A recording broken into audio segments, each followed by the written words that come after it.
Hello student, कैसे हैं आप लोग। उम्मीद करते अच्छे होंगे।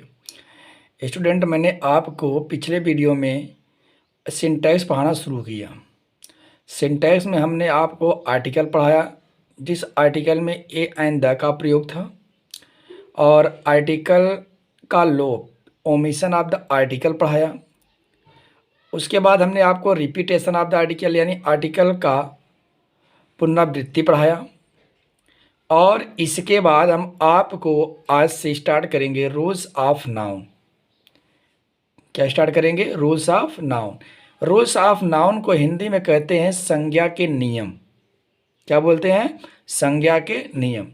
अब उन नाउन में जो नंबर होता है, नंबर सिंगुलर नंबर होता है, प्लूरल नंबर होता है, उस नंबर के बारे में हम आपको बताएंगे कि कौन से नाउन ऐसे होते हैं जिनके साथ वो एक नंबर की क्रिया लगती है, और कौन से नाउन बहुवचन में होते हैं जिनके साथ बहुवचन की क्रिया लगती है।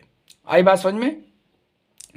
तो स्टूडेंट, अगर आप मेरे वीडियो पर नए हैं तो चैनल को सब्सक्राइब करिए, शेयर करिए, कमेंट करिए। तो स्टूडेंट, हम आइए सीधा पॉइंट पर चलते हैं कि रूल्स ऑफ नाउन में रूल नंबर 1 पर। आई बात समझ में? जैसे कुछ नाउन्स के सिंगुलर एंड प्लूरल में समान रूप रहते हैं। मतलब कुछ नाउन्स ऐसे होते हैं जो एक वचन और बहुवचन में एक ही रूप में रहते हैं, वो हम पता नहीं कर सकते। तो ऐसे नाउन के साथ हमेशा वर्ब एक वचन और बहुवचन लगेगा, लेकिन उसी वर्ब से ही पता चलेगा कि वह नाउन एक वचन में है या बहुवचन में। अगर एक वचन की क्रिया लगी तो एक वचन का होगा, बहुवचन की क्रिया लगी तो बहुवचन का होगा। जैसे सीप, डियर, स्वाइन। सीप मीन से होता है भेड़, डियर मीन से होता है हिरण, और स्वाइन मीन से होती है मादा सूअर। आई बात समझ में? इनका नंबर इनके साथ प्रयोग होने वाले वर्ब से होता है। जैसे द सीप इज ग्रेजिंग, अगर नंबर यहाँ पर एक वचन लगा है तो नंबर सिप का एक ही होगा।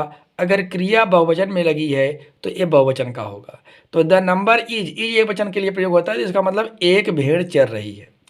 अगर यहाँ पर आ जाए many sheep are grazing in the field, तो आर का मतलब बहुवचन में है। क्लियर? लेकिन हम इसमें सिप्स प्रयोग नहीं करेंगे, स्वाइन्स प्रयोग नहीं करेंगे, डीएस प्रयोग नहीं करेंगे। अगर आपको इनकरेक्ट सेंटेंस आता है तो many ships are grazing in the field, तो शिप्स अगर यहाँ पर लगा रहेगा तो आपको पता चलेगा लाइक ऐसा सही। लेकिन अगर आप रूल्स जानते रहेंगे कि स्वाइन, डियर और शिप में रूप बराबर रहते हैं, केवल क्रिया के माध्यम से पता चलता है कि वो एक वचन है या बहुवचन। Clear? The deer was running in the forest, अगर यहाँ पर वाज एक वचन लगा है तो डियर एक होगा। The swine are sitting in the field, swine मैदान में बैठी है। आई बात समझ में? तो आर अगर बहुवचन की क्रिया लगी तो बहुवचन होगा, एक वचन की क्रिया लगी तो एक वचन होगा। क्लियर? ओके। रूल नंबर 2 पे चलते हैं। यदि स्कोर, स्कोर का मतलब होता है कौड़ी बराबर 20, 20 की संख्या होती है। 100, 1000, डोजेन के पहले संख्या होती है तो उनके साथ यस का प्रयोग नहीं करते हैं। जैसे मान लीजिए अगर यहाँ पर 1 स्कोर है तो 1 स्कोर्स नहीं होगा, 2 स्कोर है 2 स्कोर्स नहीं होगा। क्लियर? और अगर इनके पहले संख्या नहीं होती है तो ये बहुवचन में हो सकते हैं, यस लगा सकते हैं ऐसे नहीं। लेकिन यदि उनके पहले संख्या नहीं होती है तो बहुवचन बनाने के लिए यस का प्रयोग करते हैं तथा उनके बाद आप का भी प्रयोग करते हैं।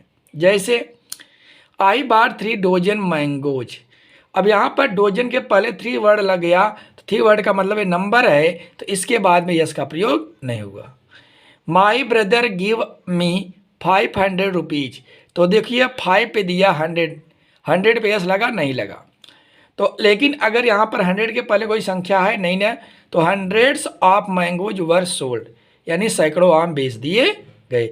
तो हंड्रेड्स में अगर यस लग गया तो इसके बाद मैंने क्या बताया? आप का प्रयोग होगा। Clear? Dozens of bananas were ruined, मतलब दर्जनों जो केले हैं वो खराब हो चुके हैं।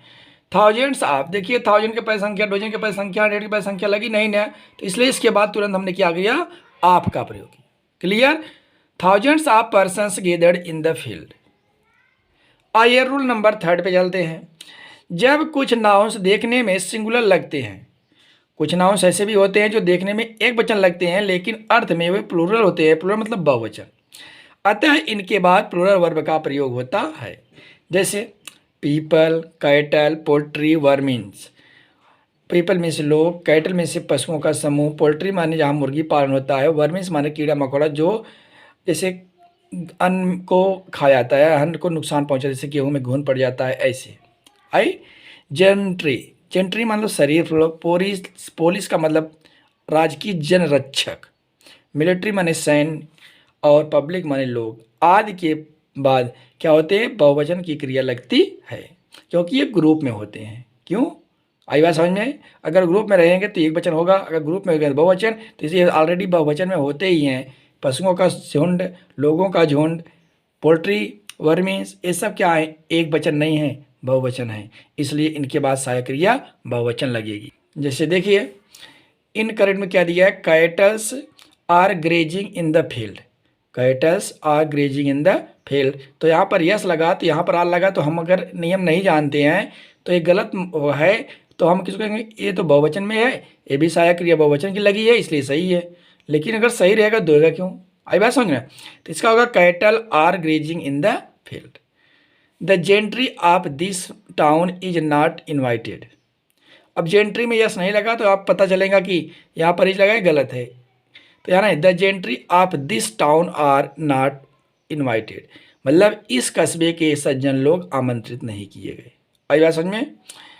The people of America is rich, America के लोग धनी हैं, तो the people of America are rich, वहाँ के लोग, इज की जगह क्या होगा, आर, क्योंकि पीपल बहुवचन में है।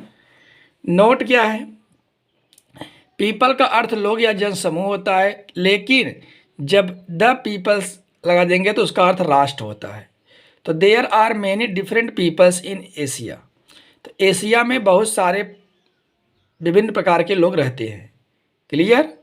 और यहाँ पर अगर हमें यहाँ पर लगा देंगे द पीपल तो राष्ट्र हो जाएगा। आई बात समझ में? रूल नंबर नेक्स्ट, कुछ नाउन्स का बहुवचन नहीं होता, कुछ नाउन ऐसे होते हैं जिनका बहुवचन बनता ही नहीं, वे हमेशा एक वचन में होते हैं, वे केवल एक वचन में ही प्रयोग किए जाते हैं। जैसे scenery, furniture, hair, bread, advice, information, luggage, mischief, poetry, machinery, alphabet, offspring, news. जैसे सीनरी मतलब होता है सीनरी फर्नीचर, सीनरी मतलब दृश्य, फर्नीचर में लकड़ी का सामान जो होता है, कुर्सी, मेज, दरवाज़ा, हेयर में से बाल, ब्रेड में से रोटी, एडवाइस में सलाह, इंफॉर्मेशन में सूचना, लगेज में सामान, मिसचीफ में शरारत, पोइट्री माने कविता का समूह, मशीनरी माने यांत्रिक, अल्फ़ाबेट में से वर्णमाला, ऑप्शनिंग में संतान, न्यूज में समाचार। ये हमेशा एक वचन में प्रयोग किए जाते हैं। आई बात समझ में? एग्जाम्पल हम देख लेते हैं इनकरेक्ट करेक्ट करके। देखिए the scenery of Kashmir are beautiful. अब देखिए यहाँ पर एक वचन होगा, तो यहाँ पर यस लगा है तो इसका मतलब आर लगा है, तो इसका मतलब आपको समझ में आ गया सही। अगर रूल नहीं जानते हैं तो, अगर रूल जानते हैं तो ये हमेशा एक वचन में होते हैं, तो यहाँ पर वाई लगेगा और यहाँ पर इज लगेगा, तो इसका सही होगा the scenery of Kashmir is beautiful. समझ में आना? तब जा करके सही होगा, क्योंकि एक वचन में होता है, मैं बताया आपको। The old furniture were disposed of, जो पुराने फर्नीचर हो गए वो खराब हो चुके हैं, तो हो जाएगा the old furniture was disposed of. तो वाज की जगह क्या हो जाएगा, ओवर की जगह वाज हो गया। क्लियर? यहाँ पर यस हटा करके मैंने यस को काट करके यहाँ पर लिख दिया। His hairs have turned grey, उसके बाल क्या हो गए, ग्रे हो गए, तो his hair has turned grey, तो हेयर्स में हेयर लगाएंगे, हैव के जगह हैज लगाएंगे, तब जा करके आपका सेंटेंस क्लियर होगा। आई बात समझ में? ओके। नोट देखिए, उपरयुक्त शब्दों को बहुवचन के रूप में, जो ब्रेड है, इंफॉर्मेशन है, न्यूज है, अगर इनको हम बहुवचन में प्रयोग करेंगे तो कैसे करेंगे, प्रकट करने के लिए कुछ शब्दों का प्रयोग करते हैं। जैसे आर्टिकल है तो आर्टिकल्स ऑफ फर्नीचर हो जाएगा, फर्नीचर को अगर हम बहुवचन में बनाएंगे तो आर्टिकल्स ऑफ फर्नीचर, यानी जो सामान है उनको हम बहुवचन में काउंट कर सकते हैं। अगर ब्रेड को बहुवचन में चेंज करेंगे तो लॉप्स ऑफ ब्रेड हो जाएगा। एडवाइस को करेंगे तो पीसेस ऑफ एडवाइस, मिस्चीफ को करेंगे तो एक्ट्स ऑफ मिस्चीफ, इन्फॉर्मेशन का करेंगे तो पीसेज ऑफ इन्फॉर्मेशन आदि। आई बात समझ में। रूल नंबर 5 है, यदि कलेक्टिव नाउन, कलेक्टिव मतलब समूहवाचक संज्ञा, कलेक्टिव नाउन से सामूहिक रूप का ज्ञान होता है तो उसके साथ सिंगुलर वर्ब का प्रयोग होता है, और यदि वह भिन्न भिन्न व्यक्तियों में विभाजित हो जाते हैं तो उनके साथ वर्ब बहुवचन होता है। जैसे कमिटी, गवर्नमेंट, ज्यूरी माने पंचायत। आई बात समझे। जैसे committee were on one on this point, one लगा तो इसका मतलब वाज होना चाहिए यहाँ पे। तो पूरी समिति एक ही स्थान बैठेगा, 4-4 लोगों के ग्रुप में हो जाएगा तो बहुवचन हो जाएगा। तो जब committee was one on this point, this भी संकेत करता है, वन भी संकेत करता है एक वचन के लिए। Clear. The committee was divided on one point, अगर डिवाइडेड ऑन एक पॉइंट पर अगर वो डिवाइड कर दी गई वही कमेटी तो बहुवचन में बन गया। तो the committee were divided on one point. Clear. कुछ नाउन्स देखने में बहुवचन लगते हैं लेकिन इनका प्रयोग हमेशा सिंगुलर नंबर में ही होता है। देखने में बहुवचन होते हैं लेकिन प्रयोग हमेशा एक वचन में होता है। तो हम अक्सर पहचानते हैं एस या ई एस से, जैसे civics, economics, physics, mechanics, mathematics, news, innings. Civics में, सिविक्स का मतलब होता है नागरिक शास्त्र, इकोनॉमिक्स में से अर्थशास्त्र, फिजिक्स में से भौतिक, मशीन्स माने यंत्र, मैथमेटिक्स में से गणित, न्यूज में समाचार, इनिंग में से पारी। क्लियर।